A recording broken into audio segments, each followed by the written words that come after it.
Good evening, everybody, and welcome to the February 2024 Leather Chronicles. Before I introduce my guests, we do have a little bit of housekeeping. It's out.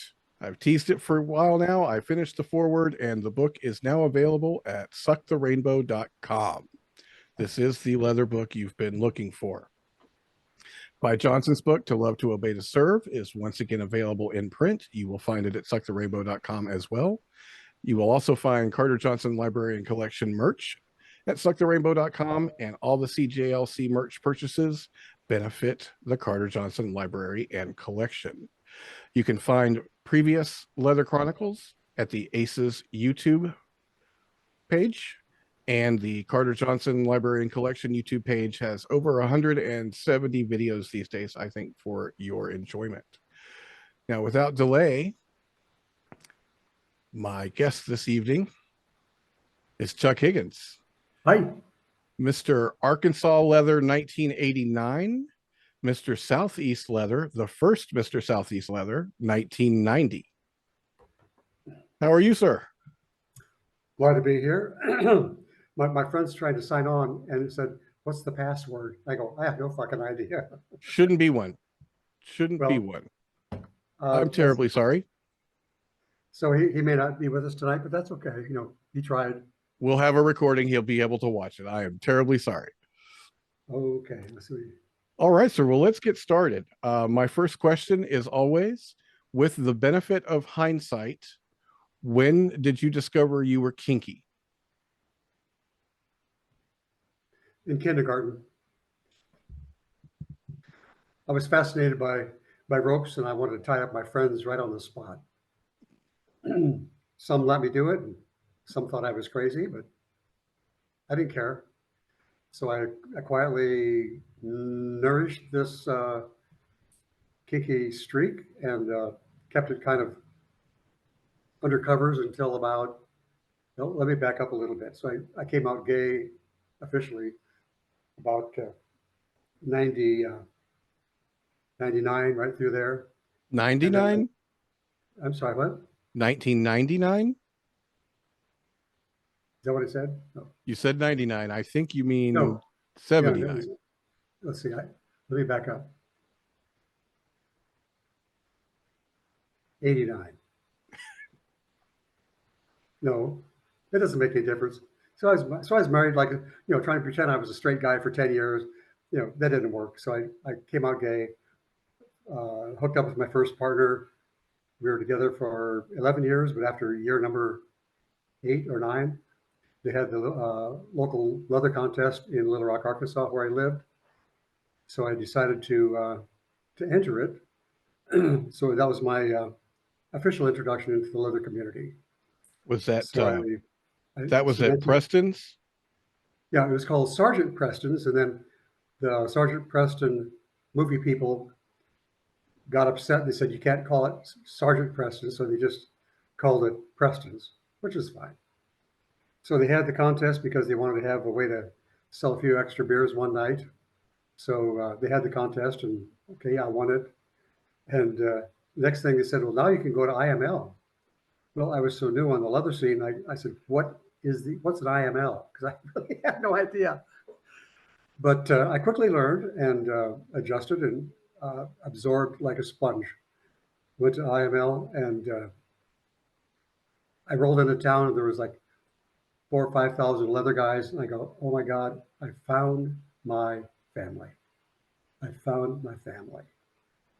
So I bumbled my way through the first contest there at IML in '89. Met a lot of people, had a great time, learned a lot. And of course, I didn't make the cut because I didn't deserve it. So they sent me out to be in the middle of the crowd to scrounge for a seat of my own somewhere, which I found. And during that show was when the Tony DeBlas lowered the giant leather flag from the ceiling, which just blew me away. I was just struck by the joy and the power that to me it represented. That now we have our own leather pride flag, and I fell in love with it immediately. So when I got back to Little Rock, I went over to Atlanta, and a guy by the name of Larry Dooley, I think it was called, was it Stormy Leather? The question went around and came back foreskin leather. That doesn't sound right, but anyway, but it doesn't make a difference. But it was Larry Dooley was the guy that actually uh, built my first vest. Then I went back and got him, ordered a few more. Now that Jazz had one, he was one of the lucky recipients. So Tony DeBlas asked that I donate it to the Archives Museum, which I subsequently did before I moved to Puerto Vallarta here. So they have it now. But anyway, so that was '89. Now, this was your leather pride vest. Yeah, my leather pride vest. Yeah, is the one that Larry Dooley made for me and uh, got it started. So So you were at IML in '89, and that's when they dropped the leather pride flag. That's when Tony introduced the leather pride flag. right, that is correct. And you were so moved by it that you went and had a vest made, and the vest is literally the flag on the back. The leather pride flag is made built into the it. Yeah. vest. Right. It's one of the panels of the vest.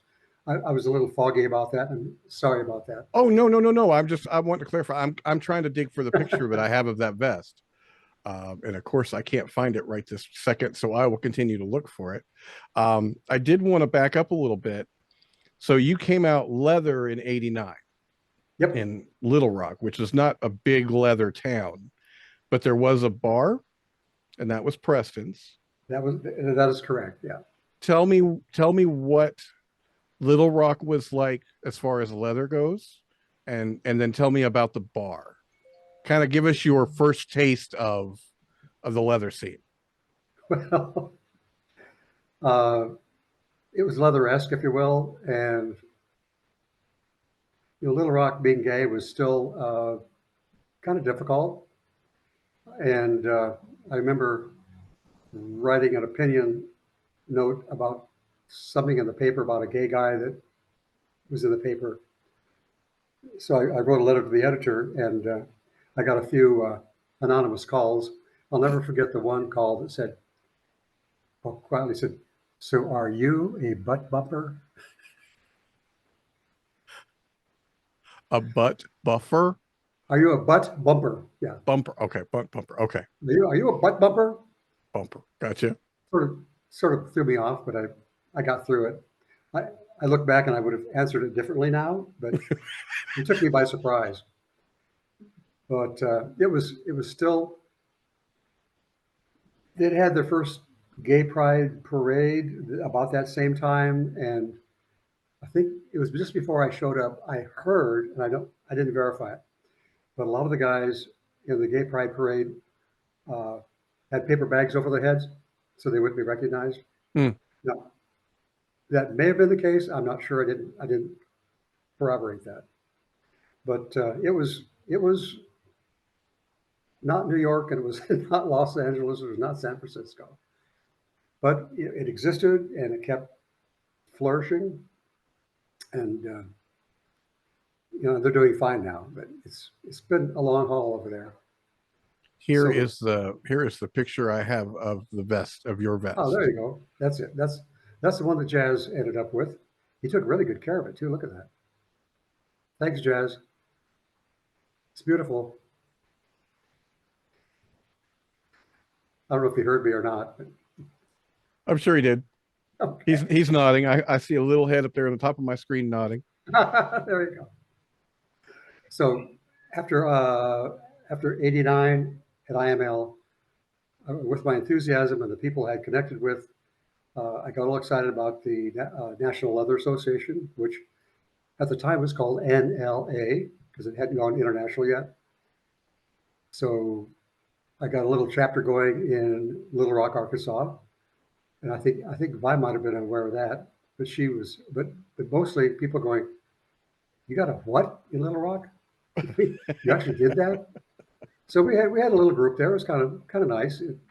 It lasted for a while, but that was my claim to fame at the point at that time was to get that chapter going for NLA, which kind of put me on the radar of National Leather Association, because I went to their conventions and I participated, and I took my little 1989 Arkansas thing, and I did volunteer work and went to events and worked the room, if you will. You know, I worked the room hard. So I went back to, and then Robert Sheets did the first, he put together the first 1989 or 1990 Mr. SEL. So I ran in that, and there were like 6 of us or so, 4 or 6, I think 5 or 6. But as good fortune would have it, I won. So I went right back to IML, a little wiser, a little more seasoned, and I made the cut. Yes. And did I win? Now, Hell no. making the cut is top 10, correct? Yeah, if you can be the top 10, you know, it's bragging rights. You know, I'm good with that. I probably came in 4th, you know, whatever. But it was yet another great experience. So I realized when it was all over that, okay, so my talents were not appreciated there like I thought they should have been. So I put my energies into the National Leather Association. And make a long story a little bit shorter, I was asked to run for the male co-chair of NLA. And so I campaigned for that, and I won it. So there I was, the co-chair of the National Leather Association. At the same time, Tony DeBlas, I'm sorry. I was asked to go back in '93 to be a judge at IML, and I was also asked to be on the founding board of the National Leathers Association. I'm sorry, the Leather Archives. So I was on that founding board as well of the National Archives. So I planted my seed here and there, and some of that stuff grew. So we're good. And sometime about that, a little later in that year, my partner at the time was a doctor, and he had sort of been my sponsor at that time. And we went separate ways, and that's when I fell off the face of the planet. I had no job, no income, no savings, nothing, and I had to start all over again. So that was kind of a serious timeout. But No I doubt. still did what I could when I could. And I was on AOL as Sir Chuck, and my future husband, which is now with me for 22 years, found me on AOL, and we hooked up, and we played, and it was just fun. And we've been together ever since. So it's all good. That's great. I'm sure I left out a bunch of stuff, but maybe you've got something. we talked for 2 hours the other day, and you went through most of it in 20 minutes. So yeah, well, I'll luckily we talked, and I have notes, so we can you've hit all the high points. It's 20 after now, so we're right. We took 2 hours Wednesday last week, and now we've hit it in 20 minutes. Now I remember you telling me a story, and I'm not sure if you want to relate it here or not, and either way is fine. But I recall you telling me about an incident in a classroom, or at least in school. Oh, yeah. When I was in grade school, Mm-hmm. yeah, I was in maybe it was 3rd or 4th grade, and so I took some rope to school with me. Because that's what you do. Of course. Doesn't everybody do that? So I tied up one of my little playmates in the schoolyard during recess, and the teacher who was monitoring the play yard saw what I was doing. She comes over to me. She says, "Well, you know, Charles, you're not supposed to wrap up your friends." So, oh, okay. He said it was okay. In school. In school. In school. But in the process, I just got me started on another little anecdote from that period of time. So managed to put together what I called a traveling homoerotic and erotic, uh, like a art store, or where I would find gay and erotic artwork, put it in my little van box, and my friend with me at the time, we would drive around to different events, and we would set up in like IML at the show uh, where the merchandise takes place. So we had all this homoerotic stuff, and I really had a great experience. I met like Les from the 15, who did a lot of artwork for the 15. I met the guy who was Jackal at the time. I met Tony DeBloss helped me out with some artwork. But one of the fun things we did is I had this little box van that I bought from Ryder, and for security purposes, we put I had built a steel jail bars mounted about 2 feet behind the front part of the box, so that you would access through the little door into the back, and you ended up in the jail cell, which was a whole lot of fun. And besides just the artwork, I identified a couple of kinky welders out of Dallas, Texas. And they made shackles for wrists, necks, over the boots. So I, bought some of their stuff, and I put that in my truck and took it to the different events. And for security purposes. You never know.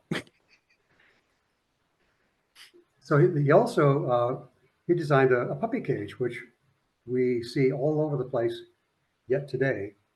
So he showed me the prototype, and we said, "Well, I like what you have here, but you've got to have a little." Where's my picture? He said, "You got to have a little place to slide the dog dish in."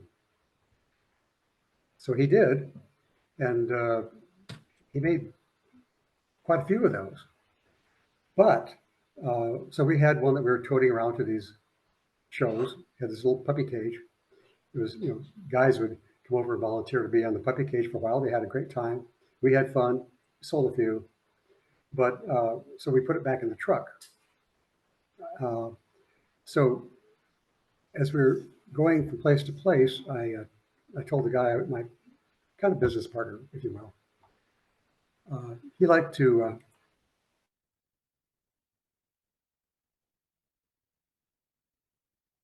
Not sure what happened there. We seem to have lost Mr. Higgins. Sorry about that. No worries. Let's see if I can find you back here. So this cage was in the back of the box van, and we had purchased along the way some leather goods, some gear. We had a wonderful, and I still have it, a double hood from Mr. S.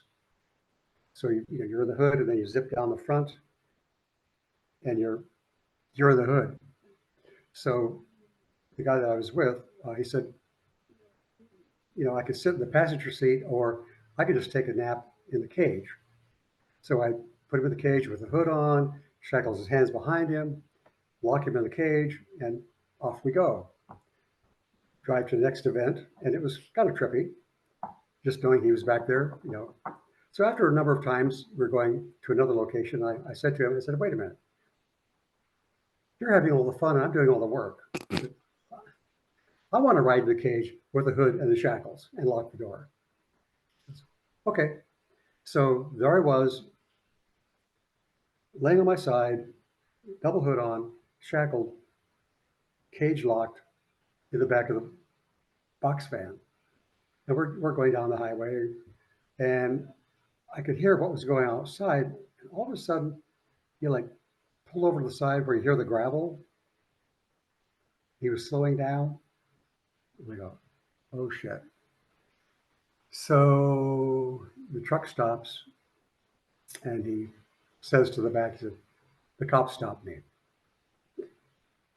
Well, it wasn't unusual for the police to stop that vehicle, because they always thought it was suspicious because they had no windows. It's just a box van. Did it say free candy on the side? Nope. No. Okay. It was totally unmarked. It had a graffiti on the side, so it made it look even more scuzzy. But so he pulls the truck over, and Joe, the other guy, he got out of the truck, and of course, every time a cop pulled that truck over, the very first question they had is, "Hey, what you got? What you got in the back?" So we try to pass it. Well, we got an art, it's an art, it's a traveling art gallery, Oh yeah, show it to me. We knew that was coming. So they toddled to the back of the. I'll never forget this. So Joe goes to the back of the truck. He flings open the garage door that goes, the roller. Here I am, practically. I think I might have been stark naked. I can't remember. With the leather hood on, shackled, locked in the cage, right in front of this cops, right in front of him. And Joe goes like that. Guy looks in the van. He looks past the cage. He looks around. He goes, "Okay." Joe slammed the door before he could even think about it, and he drove off. It was done. It was over. So we're going down the road about a mile or two, and Joe yells back, "Is Hey, you want to stop at the Dairy Queen?" So ever since that time, I couldn't help but wonder if the policeman, when he would like start to go to sleep or wake up in the morning, he would say, "What the hell did I see in that truck?"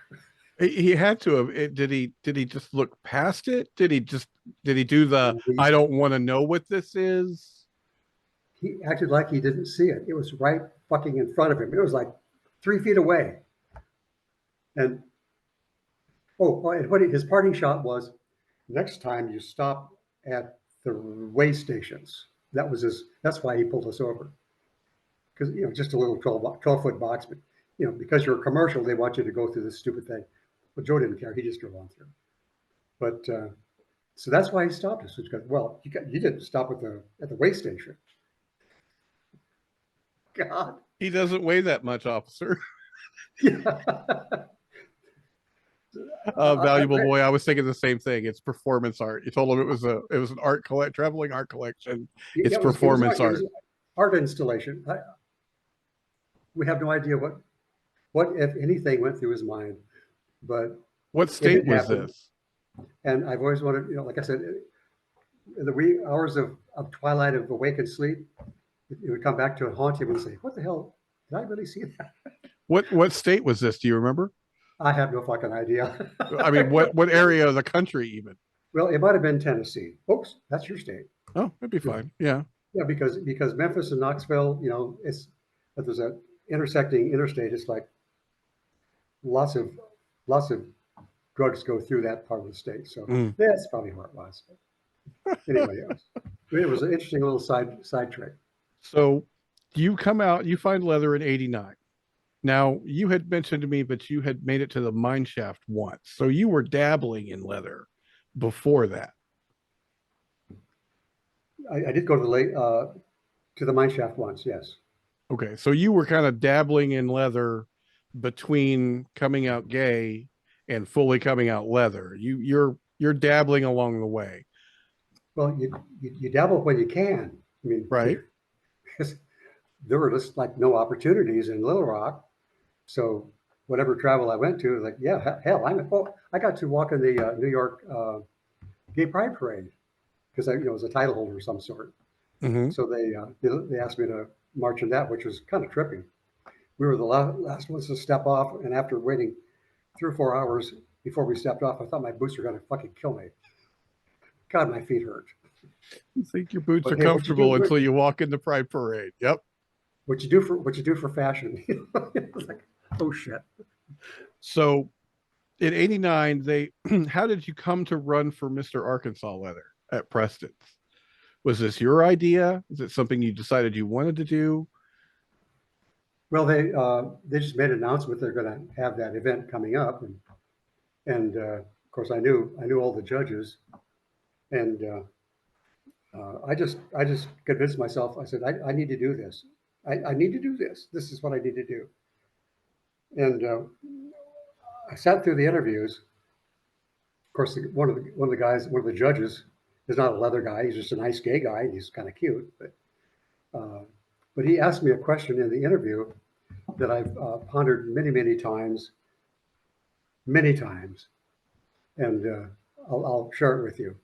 So what he said in the interview was, "So tell me, where does pleasure stop and pain begin?" Hmm.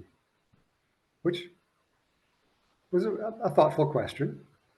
Of course, I'd never heard the question before, so I had to invent something.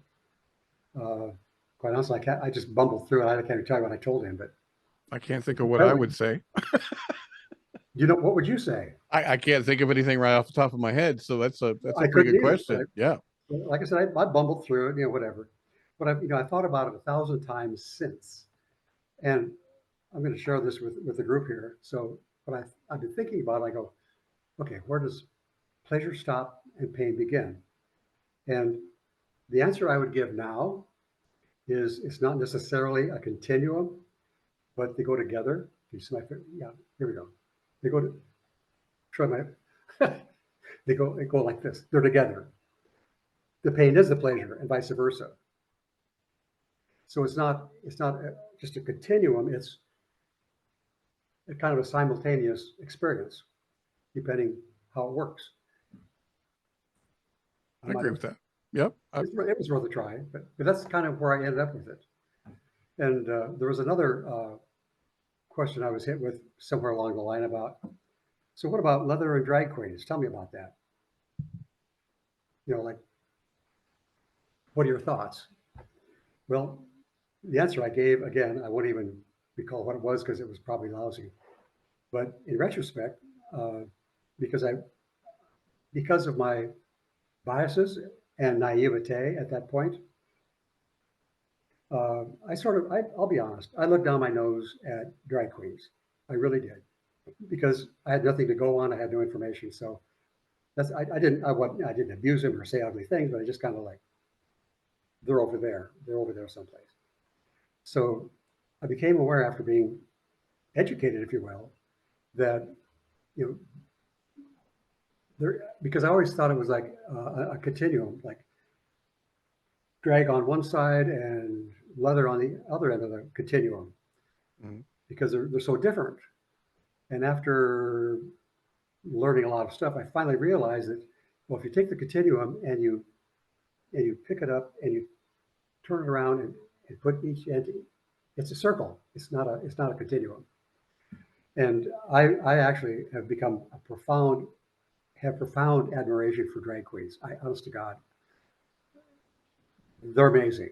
They're just, I mean, I don't want to be one, uh, but I really respect what they do, because they work hard and they're sincere. They raise money.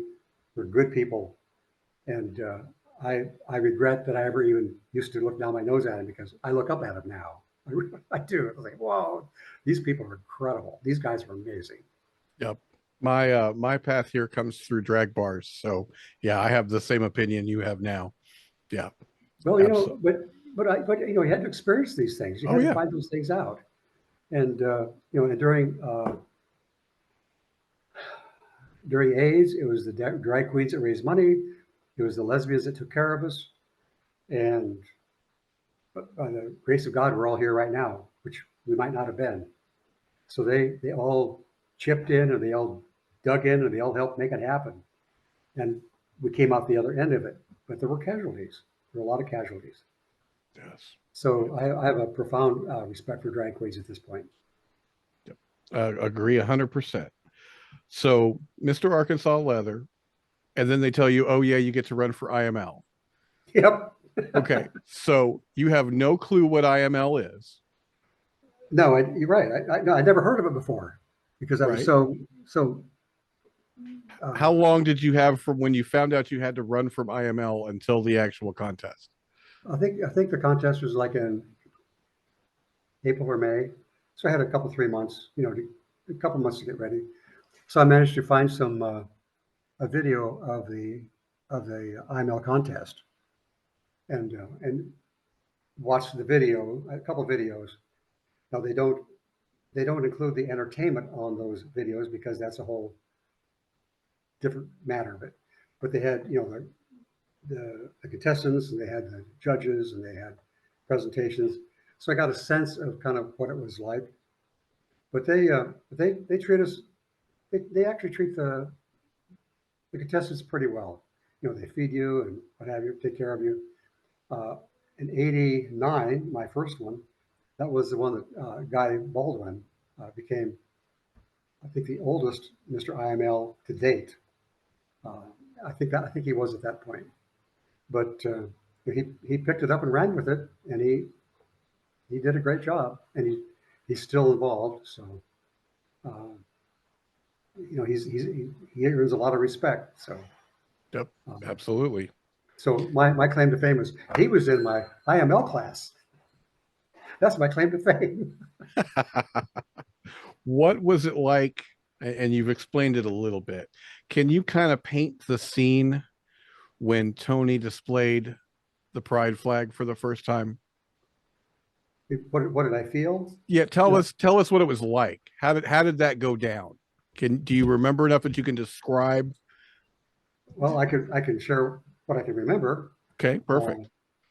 so you know there was no warning. All of a sudden, this it was announced that this was taking place, and you can't see my hands, but they dropped it down like a big movie screen from the ceiling. I mean, Okay. it was a big motherfucker. It So was really big. they flew it in. Okay.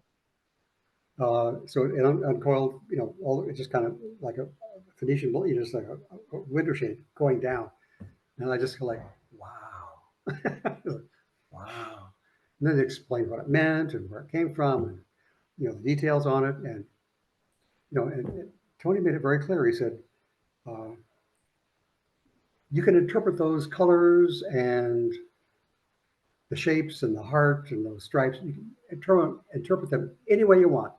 There is no guideline on how you describe the flag. That makes sense? Mhm.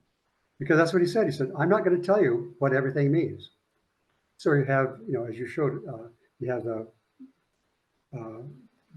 you know, the blue stripes and the white, and I think there might be a black. Is there a black stripe in that? I can't remember. There's black stripes. Pulling a picture. And it has the heart. Hmm. So oops, I lost you.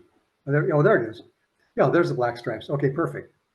So the interpretation I personally came up with was, uh, you know, SM can really make you black and blue, but the truth of the matter is, it gives me a hard on. So uh, leather gives me a hard on. That's my definition right there. Fair enough. I don't know if I'm Mine's the only one, but I like it. It made sense to mine's me. mine's overly simplistic. Black for leather, blue for Levi, white for chalk straps, and we love it all. And So black and blue bruises. You know, and bruises. Yep, absolutely. black and blue. Yeah. So, but it gives me a hard on. What was the feel in the room? Do you remember what what was the general thoughts? Was it I don't loved, know. hated? I can't tell you. I was so, You were just gone. You were over the moon about it. yeah. I mean, I was struck. Uh, I guess the word is gobsmacked. I love that word. You were gobsmacked. Godsmacked, You were Tony's target audience, obviously. obviously, and it worked. Yeah, an audience of one. No, I don't know. I don't know what the crowd said. I don't remember. I You just didn't remember care. You were all about it. it was all about me. You know,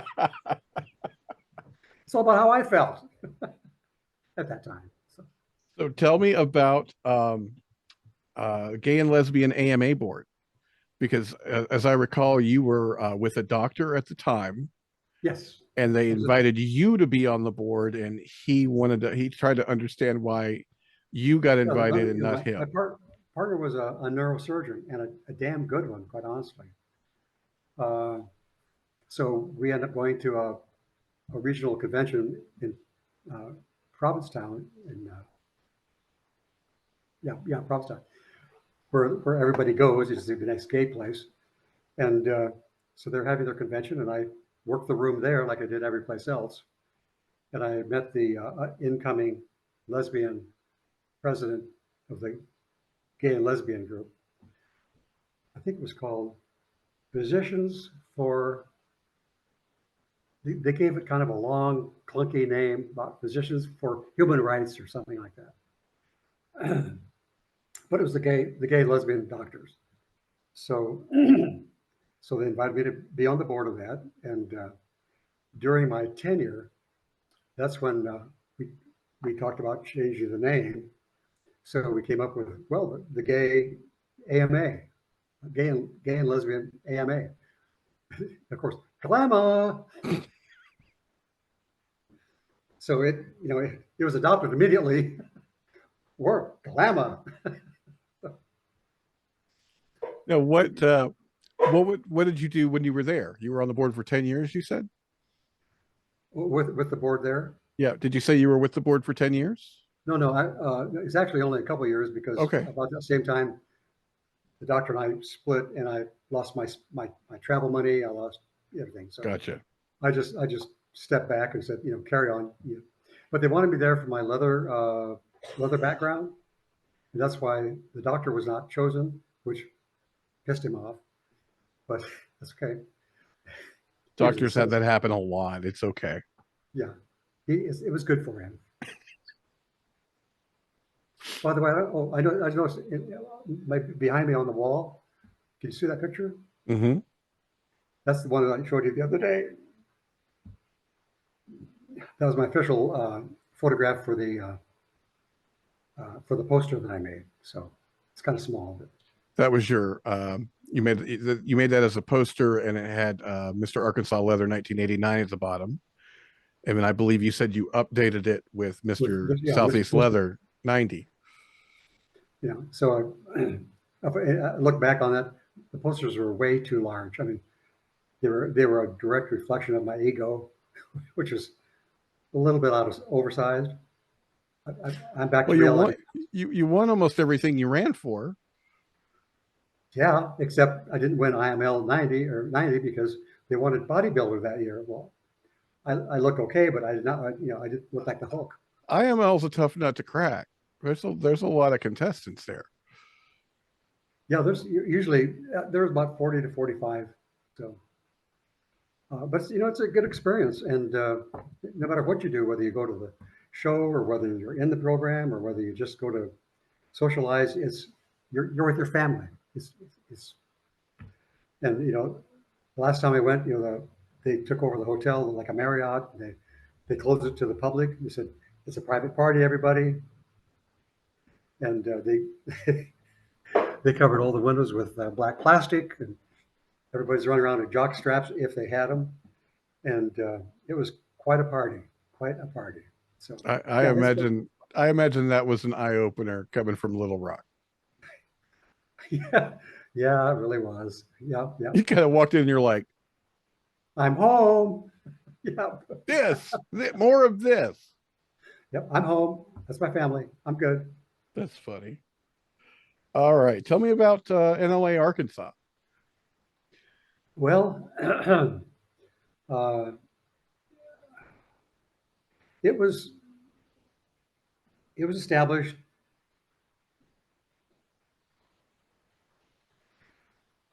I guess somehow I wasn't able to generate the enthusiasm that I had. It was kind of like, yeah, okay, we're kind of leather guys, okay. The energy investment was,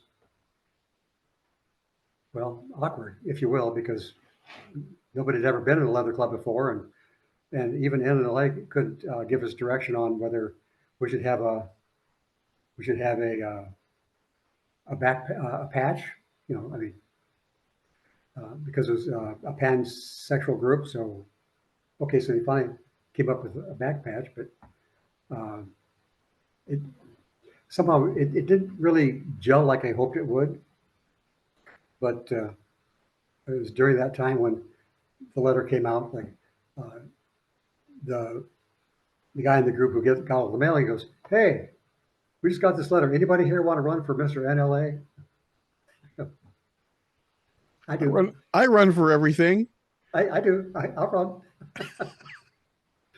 So after a couple of years, they really weren't. They wanted more of a traditional leather group, so they dropped the NLA thing and just had a local male leather group they put together, and they decided to call it the Officers Club, and built the whole thing around that, and that's fine. But we tried, it was okay. But we never really sort of had a really focus on what do we want to achieve, what do we want to do while we do this, what is our goal? Do we want to raise money? Do we want to do education? Do we want to be public about it? We never really uh, had a handle on what we wanted it to do. So with lack of a focus, we sort of, didn't happen very much. I got you. I got you. That happens. It happens. I started a group. I've tried to do stuff recently. Sometimes you get enthusiasm, sometimes you get apathy. It's kind of how the community works. Yeah. So that, you have to sort of, like read the members and try to figure out how to coalesce and come up with something they can get engaged in. And I think that's the advice I'd have for any group coming together, especially in other groups. Why are we doing this? Yes, we have the commonality of leather, kink, and so on, but what do you want to do? What do you want to do with that? What do you want to do with the energy? What do we want to do as to make a difference?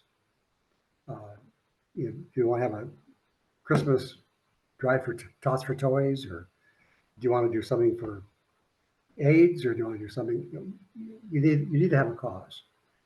If something you could really rally around and work with and talk to people about. That's what we do at our group. So that's and I was the first president, and quite honestly, that's kind of where I let him down. I didn't know what I needed to do. So it's no, I'll take responsibility for the fact that it kind of was a ho hum. We couldn't even have a play party. I mean, we just couldn't even let go enough to get together and just have a play party, which I think that's why everybody joined to begin with. Right. We want a play party. Duh. Why don't we have a fucking play party? Now, while you go. Now you were when were you co-chair of NLA? Don't make me tell you the years because I can't remember. Okay. Does anybody here know when Mr. Higgins was co-chair of NLA? When did NLA go from NLA to NLAI? Oh, Stuart? What do you think, Stuart? You were president. You were co-chair, actually.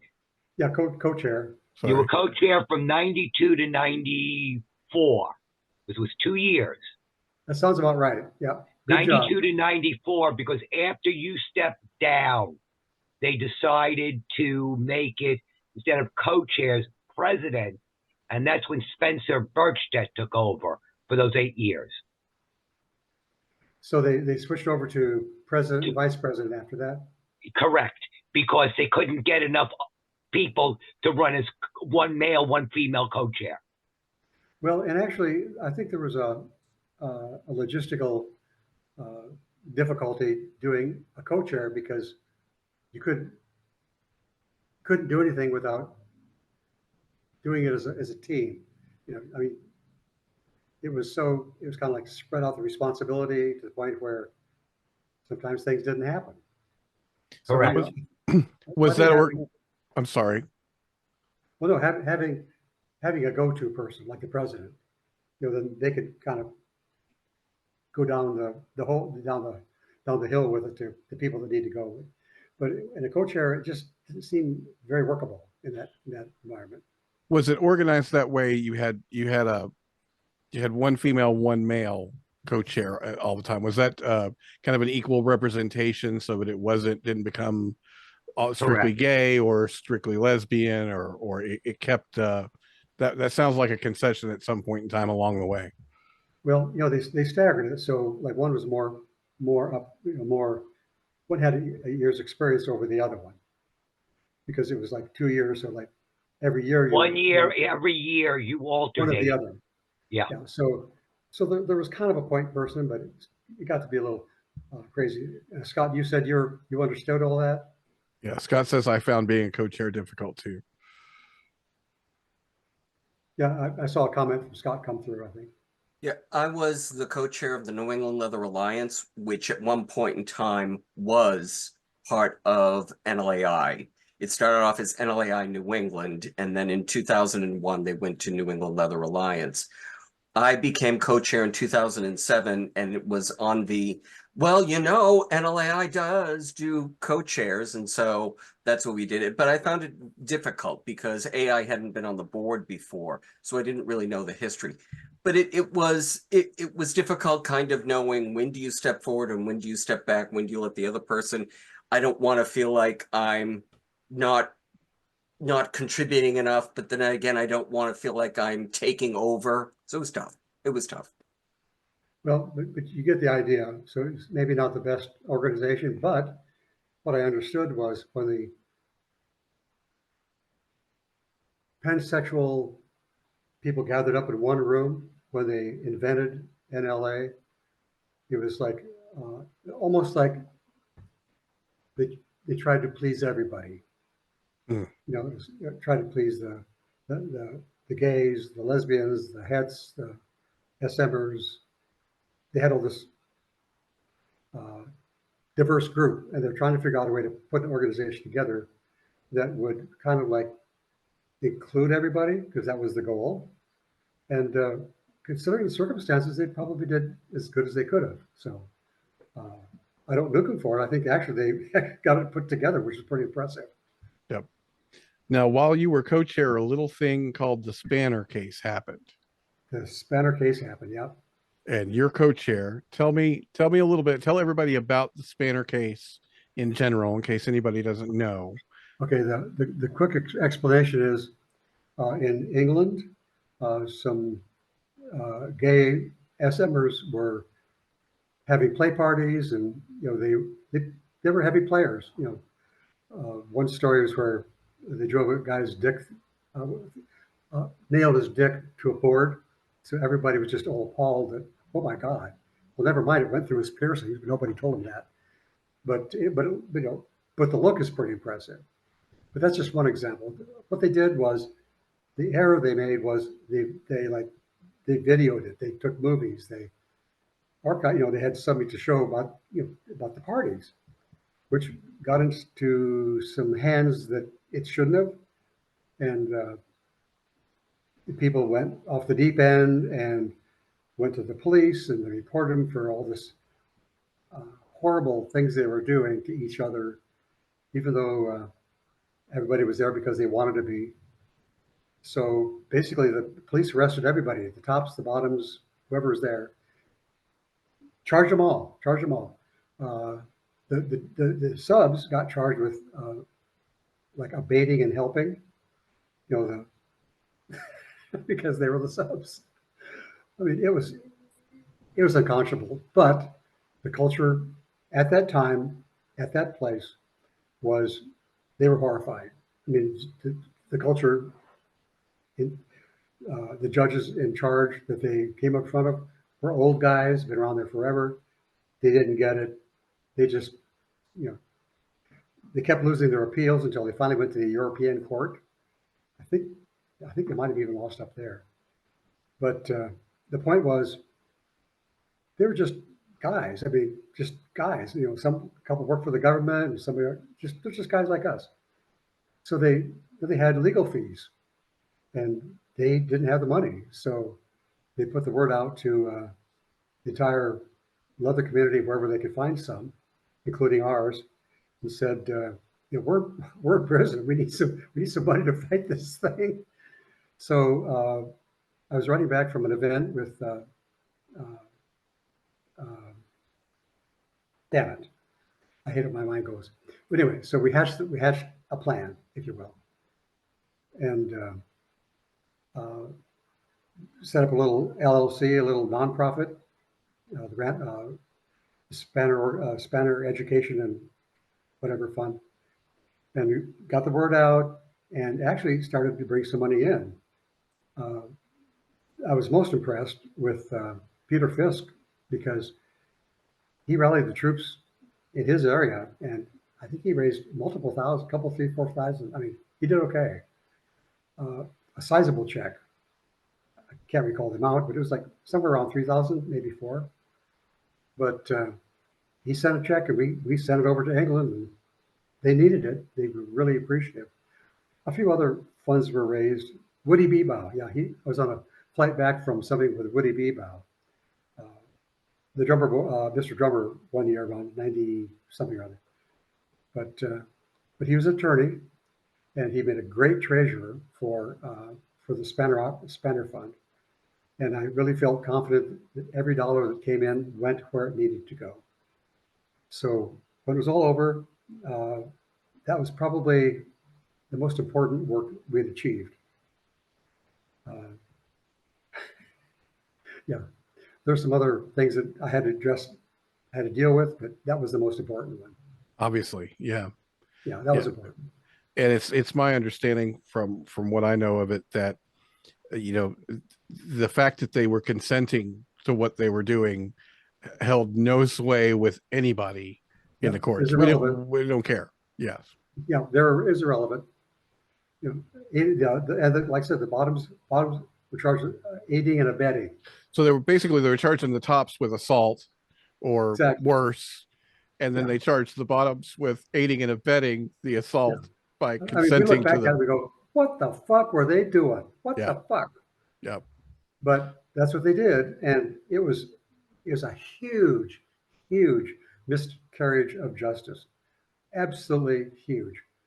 So, the lesson that the whole world came out with was don't video your scenes. Right. Don't document it for the authorities. Yeah. Because it might end up in the wrong hands again. Which I think probably holds pretty much true today. I think that one's been forgotten these days. Well, when I went to Hellfire 25 years ago, they said, no cameras, no filming, no pictures, unless they're done by our official person. So anyway, it was a chapter, and we got through it. We're still here, but off we go.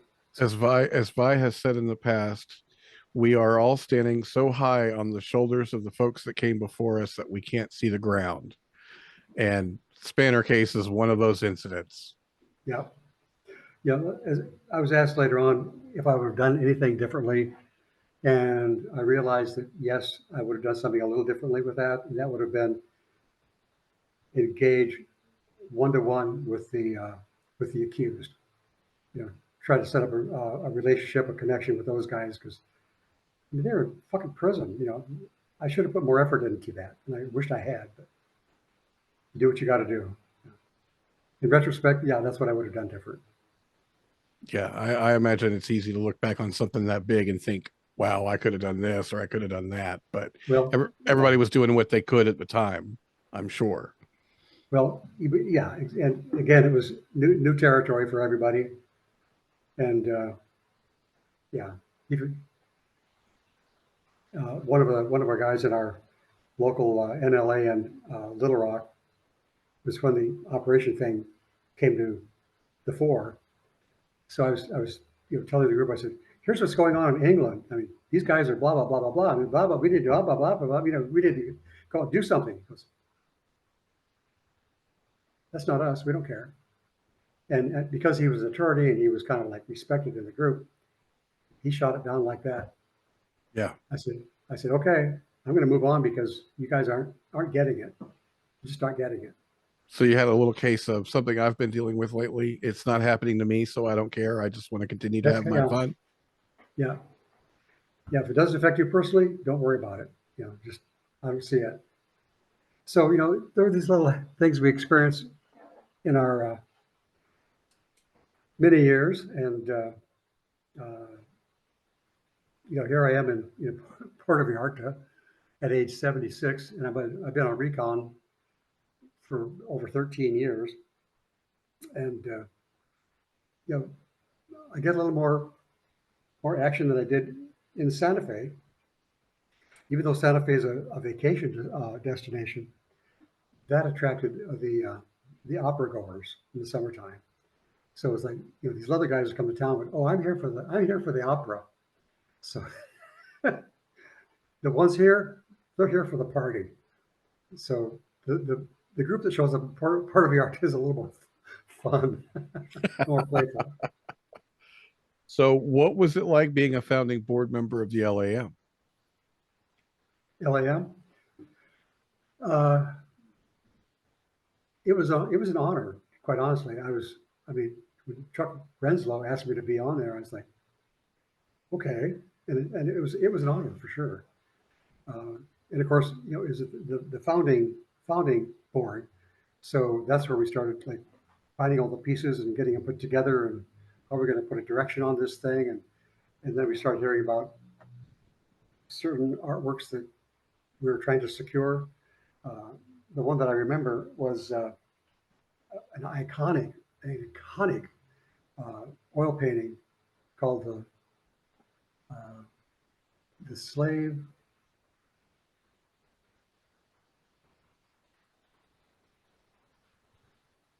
The slave something, but it was like the baths, or it was like this big oil painting with all these gay guys, and with a whole strong element of leather and SM, and you know, they're trying to negotiate an acquisition of that piece, but nobody had the money to buy it.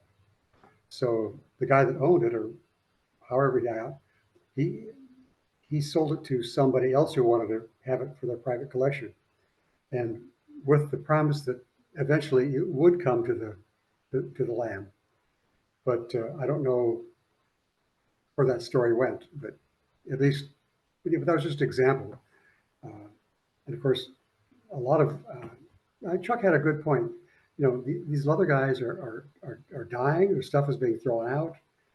There's no, you know, the photographs, the scrapbooks, the pictures, the videos, the toys, the leather, all this stuff, your pins and your vests. They're just getting, relatives come in and just throw, what the hell is that? They just, you know, throw it out. So, you know, Chuck had a good point. We have to capture some of it. We have to retain some of this.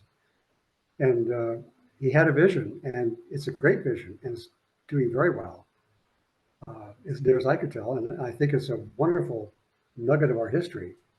And, you know, and Vi's doing the same thing. You know, she's helping make it happen. So, yeah, it's, you know, we're honoring our history, which I think is huge, absolutely huge. So that's kind of the purpose of these Zooms, and kind of the purpose of about everything that I do. So yeah, I 100% agree. Well, I just want to toss in a little compliment, and that is, Matthew, you sent me the digital version of the book that you just introduced, Mm-hmm. and you know, I'm part way into it. You know, I got started on it. But what I really want to say is, I think you're onto something. I think you're on the right track. I can't wait to finish it up, because you have so many aspects of who we are, but it looks like it's appropriately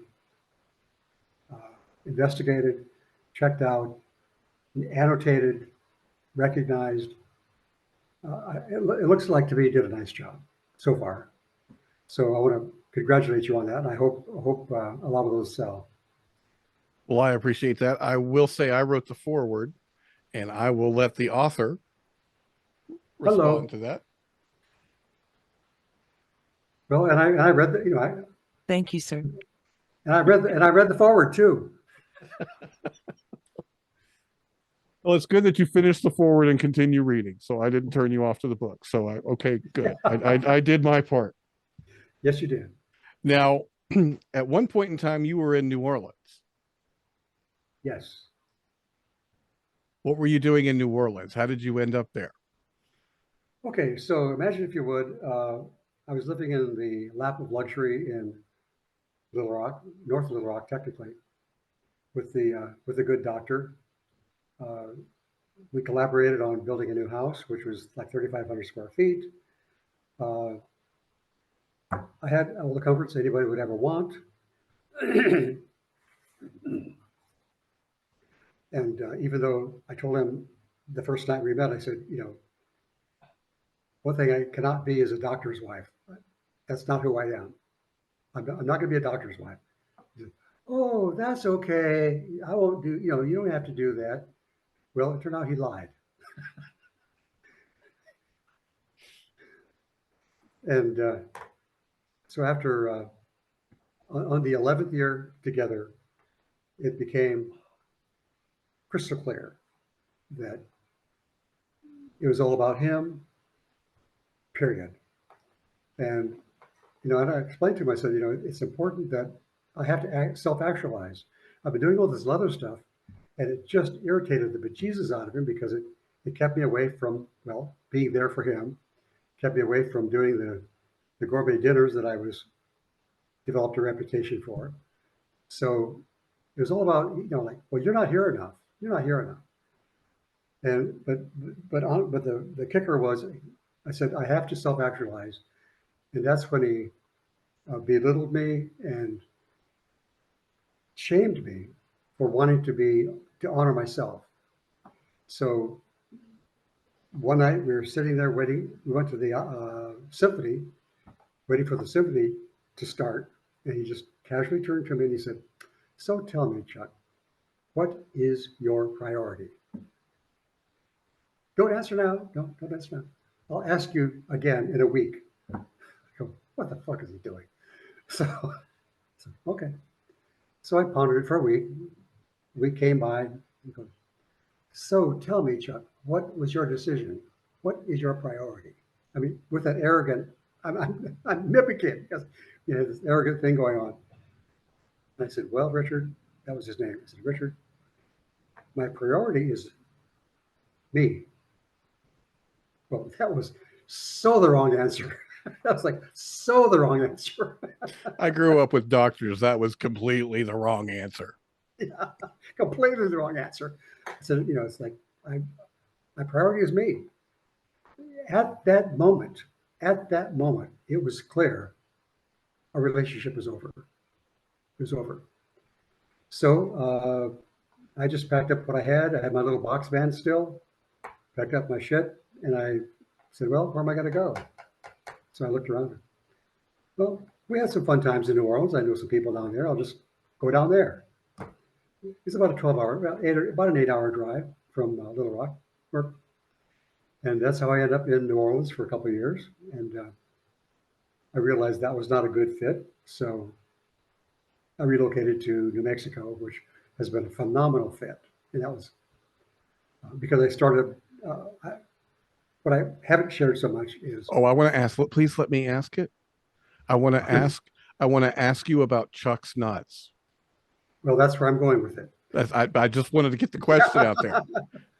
So when I met the doctor originally, I'm still a professional candy maker, but at that time I was doing special events like state fairs and special events, and take my caramel, like homemade caramel, and I take the apples and I make caramel dipped apples and sell a few other things. And so I stopped doing it towards the latter years with the doctor because he said, why are you doing this? You know, you're leaving for 2 weeks at a time. You go to these fairs, you come back home, you've been gone for 2 weeks, and you need to be around here more. He said, besides, you know, I make enough money for both of us. Well, I couldn't argue with that. What he didn't mention was, yes, he does, but it comes with conditions, strings, which he didn't mention. But I was just I was ready for a break anyway, so yeah, it's fine, whatever. So I stopped doing it. So, you know, a couple, 3 years without having to do the candy business. That's why I put my energies into IML, Mr. Leather, you know, because I needed a project. I needed something to really sink my teeth into. So I was free and clear to go do this shit. And of course, that upset him because you're not here enough. You're gone for a week. You're gone for there. You're there, you know. So it was the same old story, except the leather got the blame instead of the candy business got the blame for it. Mm. So it was, you know, so I thought, well, okay, New Orleans is fun. I've been there, check it out. And so I moved down there for a couple of years, and I gave it a good shot, but that was not a good fit. So in the process and in starting up the candy business again, I stumbled into the New Mexico State Fair in Albuquerque, and it was incredible. I mean, it was incredible. The people, I mean, I was selling the same caramel apples I'd always sold, same presentation I always had, but for some reason in Albuquerque, it took fire. And I had the demand for the caramel apple was so outrageous. I counted one day how many people are standing in line here because we were just making them as fast as we could. There were 50 people in line waiting for a goddamn caramel apple. I walked out to one of them. I said, "Are you okay? Why are you waiting? Why are you number 50?" But it was overwhelming. I mean, it's like New Orleans set up an obstacle at every corner, and Albuquerque, they opened doors at every corner. It was just day and night. So it was obvious that I was not in the right town. And Albuquerque was good to me. It's been good to me. Then I met my husband, and he lived in Santa Fe, and I moved to Santa Fe, and here we are living happily ever after. So I like living happily ever after. It's good. So it wasn't just candy apples, though, was it? I mean, it was that's what got you going. Well, that was for the state fairs and things like that. It was the caramel apples. And Caramel apples. I had this cool little thing where we made a caramel apple in a dish, where we'd run an apple through a slicer, fall into a bowl, slather homemade caramel sauce on top, and sold the bejesus out of those things because you could take up a piece of the apple, you dip it as much caramel in there as you want, and you eat one slice at a time. You get all over your face and your hands, but sold the bejesus out of those things. One year, I think we sold one year at the Albuquerque State Fair, we went through 10,000 apples. I mean, it was fucking nuts, just fucking crazy. But he's right. I called it Chuck's Nuts. And whenever people heard the name, they never forgot it. It's like, oh, Chuck's Nuts, sure, yeah, I know that one. Well, I believe the other day you mentioned 2 tons of caramel one year. Yeah, one year I put caramel in the back of my truck, but it didn't hold 2 tons plus all my equipment. I mean, how do you get 2 fucking tons of caramel out to Albuquerque? Because they were divided up into like 5-gallon plastic buckets, so they're like 60 pounds a piece. They're really heavy. So I had this whole shit pot full of these buckets full of caramel, but I needed them in Albuquerque, not in Santa Fe or in New Orleans. So it turned out that Delta Airlines had what they called a density discount, which is another way of saying a rock is heavy, but it doesn't take as much space as feathers. That was their logic. So did you break them of that? Did you break them of that thought? I airshipped almost 2 tons of caramel out there. Fucking airlines. So what you're telling me is that you're the reason that Delta doesn't do that anymore? Well, why am I doing this? I mean, why don't I just make it in? I should be living in Albuquerque, not in New Orleans anymore. So my favorite expression, which is not uncommon, my favorite view of New Orleans was in my rear view mirror. Bye. Peg would like to know if you were lacing the apples. If I was lacing them? Were they laced? Is this like the old stories of Coca-Cola had cocaine in it? Well, we didn't do that, but we did tell them that we were honest. We were honest with our customers. We said, look, you got to be careful because these are addicting. And they agreed with me. They bought them left and right. Love those things. So yeah, they were addicting, but they didn't have anything illegal in them. So eventually in Santa Fe, I started two candy shops, and then we expanded into homemade truffles. So that's what I left behind when I sold out. So. And I told you the other day, but Shar has been emailing Chuck's Nuts, trying to get a hold of you for years. Well, that one's kind of old. That's been around. Did she find it? Is that how it worked? Did she find it that way? No, There's no Chuck's Nuts anywhere.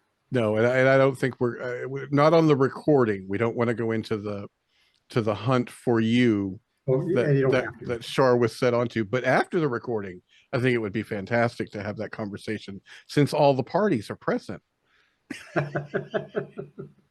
Well, we can hang out. Sure, why not? Do you have anything that we've missed? Anything you can think of? I've got everything checked off that we talked about. Well, I think that kind of covered it because once I had to step back from the leather community, there's not much of a story about that since. But I will say that, as luck would have it, the property we bought here in Puerto Vallarta, uh, we had kind of a checklist of everything we wanted for the house we bought, and we got pretty much everything with the exception of a view of the ocean. So we're back about 2 miles, 3 miles from the beach, but you get a lot more house for a lot less money here. And what I ended up with was a nice house, probably 3,500, 4,000 square feet, a 10-foot wall, security wall going all the way around, and a swimming pool. And it's private. It's clothing optional every day. It's a clothing optional house, and we enjoy entertaining. But it came with a little storage, a built-in storage space. They're called a bodega, and basically it's a four. Built up next to the wall, so it has the brick wall, and then 3 more walls, and one full solid steel door that's black, and there's no light inside. So I go, ha, ha, ha, ha, I have plans for that. I've It's seen a- the video. Did I send the video to you? You sent me the video. Yes. Yeah, I sent you the video. It's one hell of a jail cell. It's isolation, it's detention, it's solitary, and comes with over the boot legs or boot shackles and wrist shackles. Now that I've So, heard the story of the truck, are those the same shackles? uh-huh. Are they the same Yeah. shackles from the truck Yep. that are Yep. in your? Same Wow, ones. that's quite a journey for those shackles. Oh yeah. Yeah, we've had them for years. Had them for years. That's great. So anyway, I just this week I dismantled the isolation cell because from here on forward it just gets too hot. I mean, I don't want to go out there and find some dead body because I didn't check on them in time. So it just gets too hot out there. So I just totally dismantled it, and we'll worry about it again next fall. But it's effective. I mean, you saw the video. Yeah, It's it looks the part it's real. 100%. It's fucking real. Yeah, it's real. It looks So it looks the part. It absolutely does. Like he says, it's a solid steel door, but you can imagine being on an isolation cell, in solitaire, and it just you open the door and it looks like and it that's squeaks. what it's supposed to be. Yeah, the door squeaks the whole 9 yards. Well, if anybody wants the video, just either you can send it on if you wish, or they can email me and I'll send them a copy of it. It's only 2 minutes. Well, I might throw it up here when we're done. When we get off, when we're not recording, I might throw it up there for you. Okay. Oh, you're gonna put it up? Okay. I will. Just no, I won't. I won't put it up on the recording, but we No, I can understand. play it afterwards. That'd be kind of fun. So where do Jazz and Stewart fit into your timeline? Oh, let's see. That was during my a lot of time I spent in Florida. Uh, uh, yeah, I mean, I did the Florida State Fair in Tallahassee. I did the Little County Fair in Tallahassee, not Tallahassee, Orlando. I did the show in Orlando. I went down to Miami. I did the Dade County Youth Fair, which is a big event for like a state fair, sort of rides and shit, stuff like that. And then I went further south and did one in Palm Beach. I think it's Palm Beach. So I spent quite a bit of time in Florida, And of course, we would see each other in Florida. We see each other in at the national leather events like NLA and places like that. So our paths crossed frequently, and Jazz and I have this little magical connection that is still in place, still in place. I have a connection with those two as well. I encountered Stuart, and Stuart took pity on me, or just liked me, or just whatever, however that worked out, and made it the case to make sure that I met the right people and learned the right things along the way. So yeah. Well, yeah, having mentors is important now as it was then. It's going to be important in the future, and I think that falls to us to mentor as much as we can. Uh, when I get newbies on Recon, I explain to them that no, I'm not looking for a slave. I'm not looking for a houseboy. I'm not looking for. I've got my partner. I'm happy, but I'm here to be a mentor. If you have questions, if you want guidance, if you want to ask, find out about something, feel free to ask, because I'm willing to share. Well, by the way, I'm glad you mentioned that, because I mentioned the other day that we do Speaks on the second Wednesday and Leather Pride Night on the third Wednesday, and then Chronicles on the fourth. And I am doing my best to pull as many leather folk from across the spectrum oh dear, to come hang with us. So I would again like to extend the invitation for you to come hang with us. And the purpose of the third Wednesday, the Leather Pride Nights, is to hang out and have conversations and ask and answer questions. It's basically the old school leather smoking area when we all used to get together and just sit around and shoot the crap. That's kind of what I'm trying to recreate virtually. you having pretty good luck with that? You could ask this crowd. Okay, crowd, what you got? Let's see here. Let me switch to gallery view here real quick. I'm getting thumbs up. Stuart's raising the roof there and gave a thumbs up. Folks, give me reactions. I got a heart. I've got I don't even know what to call that. Hearts. It's all over the place. Everybody seems to be enjoying it. It's growing very slowly, which I like. I like having quality over quantity. We get lots of folks in that come in for the first time, and they're like, wow, I'll be back. And they bring their friends or tell people about it, but it's been really cool. And Eric Scott has a point. We were going to call it LOFA. Do you know what LOFA is? Yep. Leather, yeah. You know what LOFA stands for? Leather Old Farts Association. You're right. I never heard that. That's one that I picked up from Vi. And we were actually going to call Leather Pride Night LOFA for a while, but we kind of figured that maybe the younger crowd wouldn't come if we called it that. So my 2 cents is that was a very wise decision. Let's see here. Peg says, forgive me if this was already covered. I came in late. Why did you step back from the leather community? I think I just heard this said. If covered already, please disregard, and I will watch the recording. I believe the separation with the doctor and yeah, like I said, I had no resources except me. So yeah, my sponsor, if you will, evaporated, and it's like game over for a while. So it's been a crawlback, but I'm still the same guy. I'm just not in the gilded cage anymore. Right. Shar had her hand up.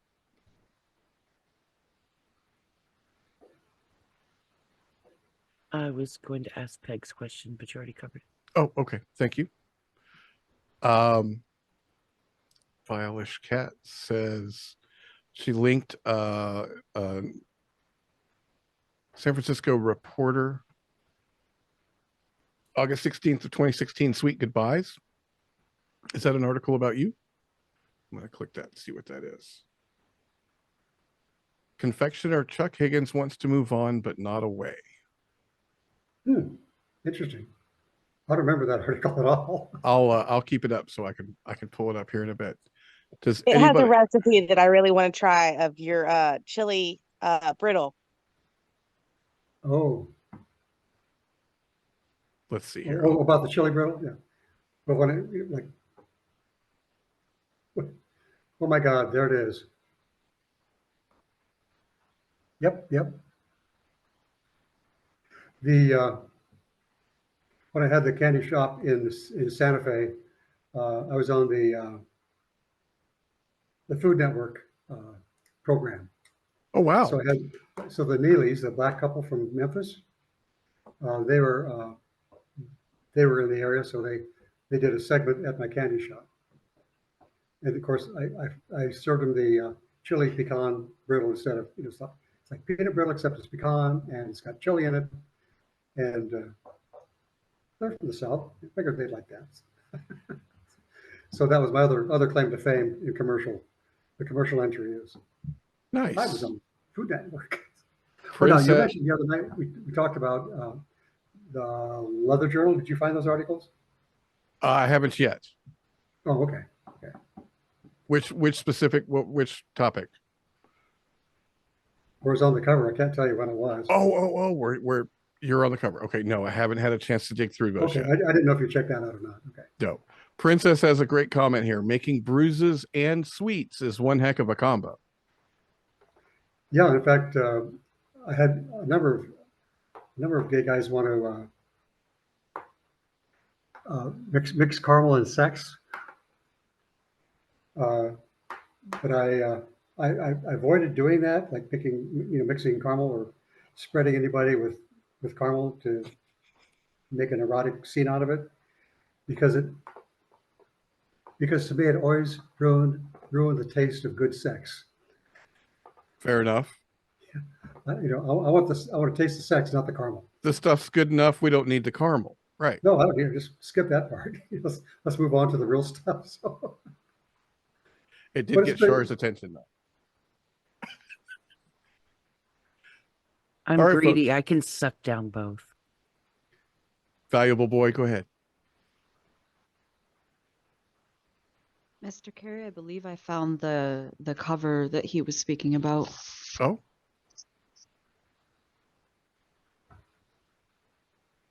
Yes, it is. You know what? Now that I see it, I'm pretty sure I've got that. Yep, that's it. Well, I know I have it. I have the full Leather Journals. Well, there you go. There's yet another Chuck Higgins that we've had for a while that this search that she was sent on looking for you. There's so many places. There's your vest at Florida Fetish in 07. We got all the Leather Journals from Dave in 07. So yeah, you've been there. We were just looking, not paying proper attention. That's hysterical. Well, Thank you, valuable boy. Good boy. anyway, it's been a pleasure to be here. I'm very pleased that you took the energy to locate me and chase me down like a dog. I wouldn't go that far. We weren't that successful with it. Char's the one, and we can let her address that here in a bit. But does anybody else have questions? I'm sure. I'm looking at a few folks here. I'm sure Vi has a pertinent question or two. Stuart probably has a pertinent question or two, and everybody else, if anybody has a question, please feel free. Well, what happened was that I was talking with Char, and we were talking about you, sir. And it's like, we heard he died. I said, no, he didn't. Jazz is in irregular contact with him, sometimes on Facebook, sometimes, on the phone, et cetera, et cetera. He's not dead. He's in Mexico. And that's what started the whole thing. And then when Dave came on last month, me and Dave were talking specifically about you.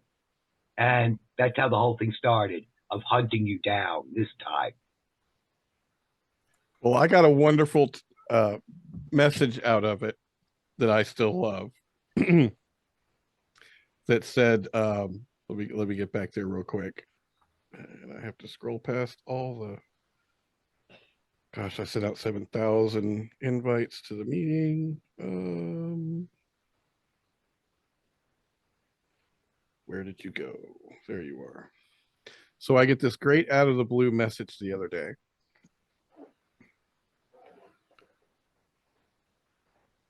Sorry, dead air.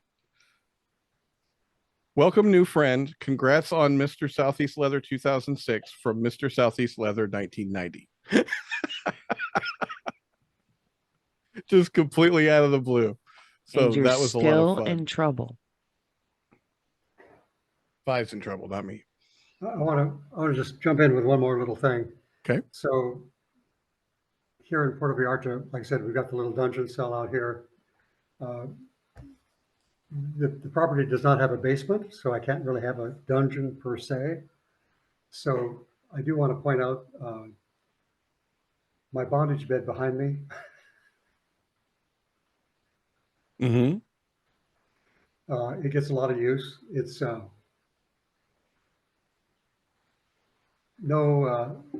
just use your imagination and you can find uses for it. You can secure a Absolutely. rope just about anywhere you want. And the side rails underneath the mattress or next to the mattress on the bottom matches the lattice on top. So Perfect. and the headboard and the footboard, you see the headboard just a little bit. Here, there you go. Mm-hmm. The footboard is of the same design, so there's like a multitude of attachment locations. Is that something you had built, or is that a commercial product that you found? No, I designed it and had it built. Nice. And I figured if worst came to worst, if I wanted to look more gay and more faggy, you just take some fabric and pull it through the top, through the openings. Stuart, it's time for your chiffon joke. Well, once again, why do we wear leather? Because chiffon wrinkles too easily. Yeah, that's right. Cue the chiffon joke. Yep. All right, buddy. So there's Seriously. no Go ahead, dungeon sorry, per se, but the whole place is a play space. I've got a St. Andrew's cross out there. I've got a bondage board out there. I've got an electric winch installed in the garage roof. Of course, we can use it year round because the weather's nice. So there's nothing, we're never lax for anything to play with, except each other. So we gathered that when you came in and said you needed to close the window because you could hear the street noise, and we all gathered that meant that it was really nice there. And most of us are in the middle of winter, so we were appropriately jealous. Well, the isolation cell got up to about a little over 80 degrees today. So it's like, it's just as well to leave it alone, just park it for a while. Gotcha. And we'll worry about it next fall. We usually get our jealous weather updates from Stuart, but today that honor went to you, sir. Yeah. So I get the distance trophy tonight, right? Yes, in fact, you are our first international guest. Yay! as far as guest on the show. Okay, perfect. It has been warm here. It was 68 here the other day. So, all right. Well, if nobody else has questions, can't believe nobody has questions. Of course, I can never believe nobody has questions. We can go ahead and end this. I will say thank you, sir, for being our guest and Thanks, taking everybody. the time to come on. You don't have to run off. We do an after party afterwards. So hang out as long as you feel comfortable. But we'll go ahead and stop the recording. I will ask everybody to please like, subscribe, and share because it feeds the algorithm. Thank you, everybody.